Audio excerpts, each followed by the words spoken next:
तो स्वर्ग के राजा इंद्र इस सिंहासन खड़े छोड़ के खड़े हो जाते हैं। राजा बलि भी उस समय इंद्रासन पर बैठे, वो भी खड़े हो जाते हैं। आसन छोड़कर ब्राह्मण का, आने वाले अतिथि का स्वागत करने के लिए खड़े हो गए। आजकल तो माँ बाप भी आ जाए तो बच्चे नहीं खड़े होते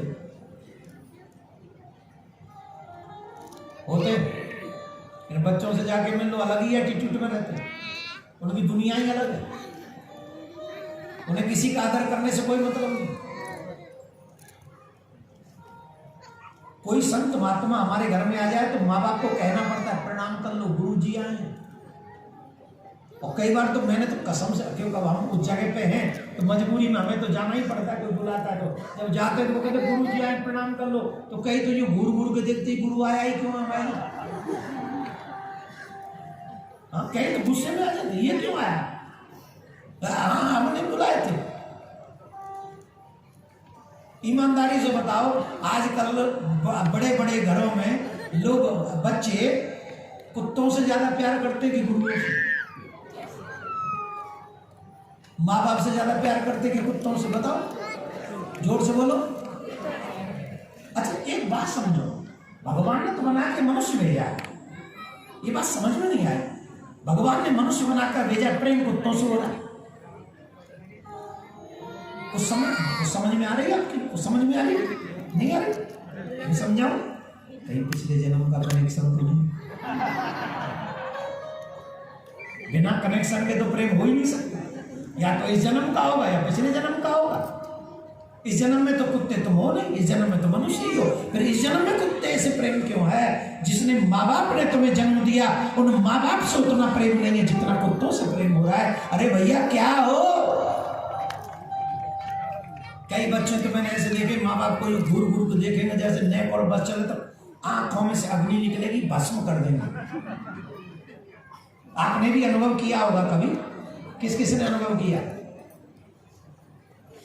देखो अनुभवशील व्यक्ति बैठे, हम झूठ नहीं बोल रहे, सही बात है ना, ऐसा नहीं है।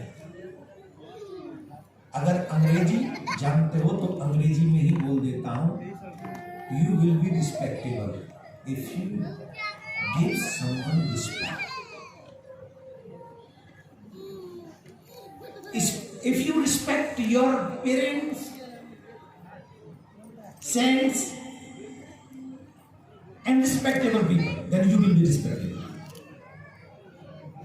अगर तुम अपने आदरणीय लोगों का आदर करोगे तभी तुम आदरणीय बन पाओगे, तभी तुम लोग आदर करेंगे तुम्हारा। और तुम दूसरों का अपमान करते रहे और तुम आशा करते रहे कि लोग तुम्हारा आदर करेंगे, आई एम सॉरी टू से बट इम्पॉसिबल।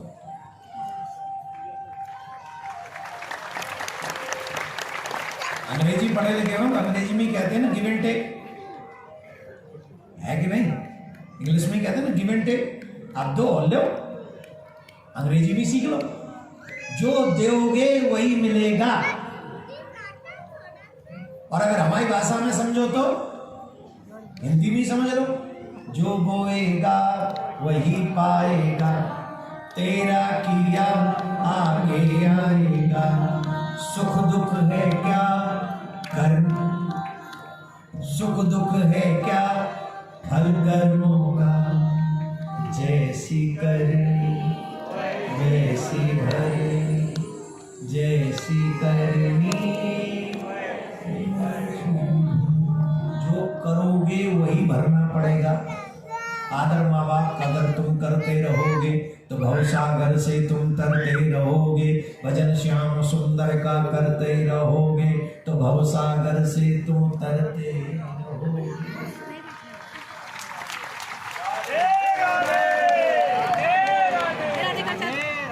जोर से बोल लेते, ईमानदारी से बताओ, बच्चों को कथा में लाना चाहिए कि नहीं? अच्छा जितने बच्चे हैं बताओ, बच्चे तुम लोग बताओ जरा, जिनकी दाढ़ी मूंछ भी निकलना शुरू हो रही है, थोड़ा बताओ। और तुम देवियां कन्याएं भी बताएं, ईमानदारी से बताओ, कथा में जाना चाहिए कि नहीं जाना चाहिए बच्चों को? बूढ़ों से नहीं पूछ रहा हूं, बच्चों से पूछ रहा हूं। बच्चे बताएंगे कथा में जाना चाहिए कि नहीं जाना चाहिए बच्चों को? जो चीज कथा में यहाँ मिल रही है, क्या ये स्कूल में मिलती है, कॉलेज में मिलती है, यूनिवर्सिटी में मिलती है? वहां तो एक ही चीज मिलती है, हाउ टू अर्न मनी। 2 के 4 कैसे करें, 4 के 10 कैसे करें, ये पाठ सब पढ़ा देते हैं, लेकिन माँ बाप की अच्छी औलाद कैसे बने ये कोई नहीं पढ़ाता, ये तो यही पता है। इसलिए जो हमारी कथा सुन रहे हैं देश में विदेश में, अगर आप सच्चे सनातनी हो, अगर आप चाहते हो कि आपके घर में, आपके परिवार में सनातन हमेशा जिंदा रहे, तो तुमसे ज्यादा जरूरी है कि तुम्हारे बच्चे सनातन को जाने, कथा सुने और आगे बढ़े। सुनेंगे तो समझेंगे, समझेंगे तो करेंगे, करेंगे तो अच्छा फल प्राप्त होगा। जो जाए ना कथा में, आई डोंट बिलीव इट, ये सब काय को बिलीव इट। तुम जानते भी हो भगवान क्या चीज है, तुम पहले जानने का प्रयत्न। चलो छोड़ो, हमारी परंपरा, जब भी कोई बड़ा आदमी आए तो हमें खड़ा हो जाना चाहिए। जैसे चाचा जी आ जाए, मामा जी आ जाए, मम्मी आ जाए, पापा आ जाए, तो भैंसे की तरह पड़े मत रहो सोफे पे। कई लोग तो ऐसे कसम से गेंडे की तरह पड़े यार। नमस्ते अंकल, किसी पैसा न लगा ही पड़ा अंकल, पापा तो नहीं, क्यों कोई काम था?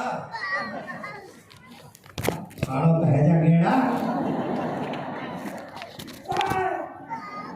अंकल पानी पिएंगे? अंकल भी दयालु बेटा, तू पर मिल रहा हूँ देखा ये पानी, बस बता दे है कौन सी बोरिंग में, कौन सी बोरिंग से निकालना पानी, बता मिल लिया हूँ बेटा। ये स्टाइल ठीक नहीं है सनातनियों का स्टाइल। देखो जब भगवान श्री राम के भवन में गुरु वशिष्ठ जी आए तो क्या हुआ? गुरु आगमन सुना जब राज, गुरु आगमन सुना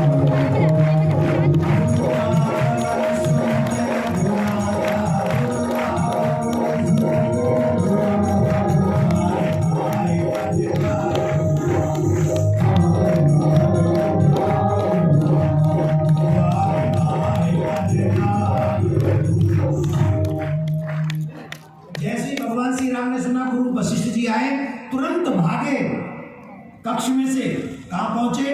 द्वार पे, और द्वार पे जाके गुरुदेव को साष्टांग प्रणाम किया। आजकल हमारे बच्चों को प्रणाम करना भी नहीं आता।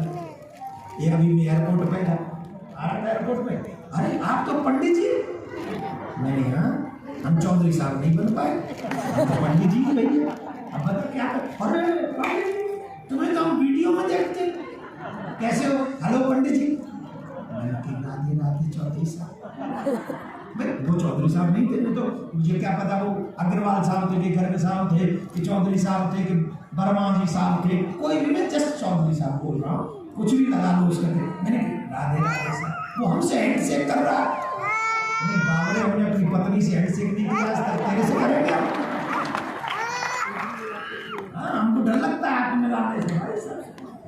ये हमारी संस्कृति नहीं, हमारी संस्कृति हाथ जोड़ के नमस्ते करने की, राधे राधे बोलने की है। आप जितने भी बच्चे यहाँ पर बैठे, अगर आप आज मेरी बात माने तो हाथ जोड़ के एक ही चीज मान लो, किसी को भी हैंडशेक मत करना। चाहे कितना भी क्लोज फ्रेंड हो, कितना भी क्लोज फ्रेंड हो, जितना क्लोज फ्रेंड हो उतना ही डिस्टेंस मेंटेन हो। ये फ्रेंड नहीं, फ्रॉड है, खा जाएंगे, जिंदगी बर्बाद कर देंगे, इनसे बच के रहो। हैंड से किसी से भी मत करो।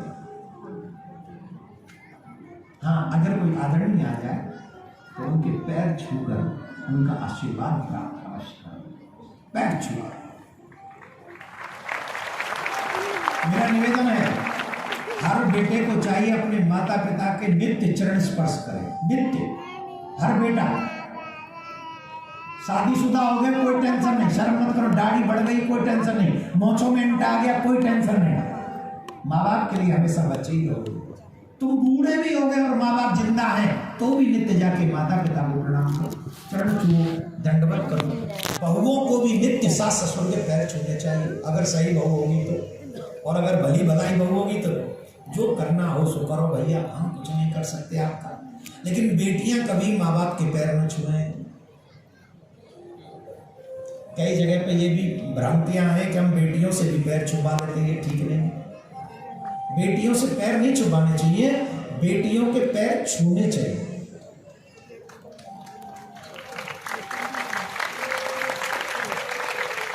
कन्या पूजन करते हो कि नहीं करते हो? नवरात्रि में कन्या पूजन करते हो, तो फिर बेटी से कैसे पैर छुपा सकते हो? एक ही का पैर छुए, एक ही से पैर छुपाए, ये संभव है?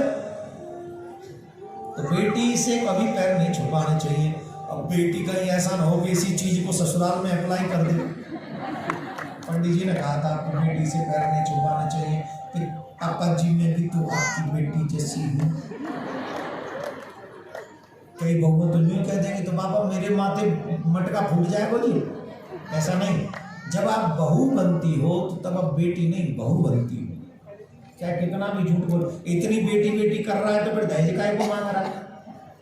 अपनी बेटी से दहेज मांगेगा निकम्मा, ससुर कहेगा। बहू ही होती है, और बहू भी अच्छी बन जाए, बेटी बनने की जरूरत नहीं बहू को, मेरी नजर से।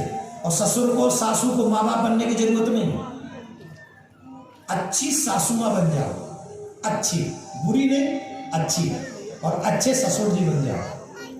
दशरथ जी जैसा ससुर बन जाए और कौशल्या जैसी सासू माँ बन जाए और राम जैसा पति बन जाए तो सीता जैसी बहू तो बन ही जाए।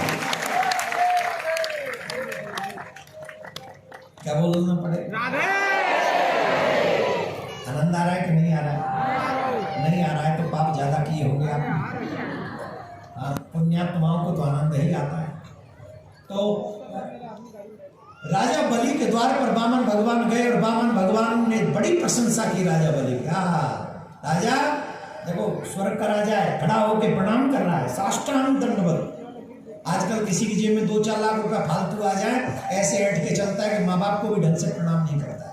ये गलत है। जितना बड़ा भगवान तुम्हें बना दे उतने ही विनम्र रहो, तभी श्रेष्ठ कहलाओगे। भगवान के आगे खड़ा हो गया और भगवान ने बड़ी प्रशंसा की। तो राजा बलि ने कहा, गुरुदेव भगवान, हे विप्रदेव, आप हमारे यहाँ पधारे हो, हमारा सौभाग्य हो गया। आप कृपा करके बताइए हम आपकी क्या सेवा कर सकते हैं? आप जो कहेंगे हम आपकी वही सेवा करेंगे। भगवान बोले, देखो हम यहाँ कुछ मांगने नहीं आए, हम तुमसे कुछ मांगने नहीं आए, हमें तुमसे कुछ चाहिए नहीं। अरे नहीं महाराज कुछ मांगो, बोले कुछ नहीं चाहिए।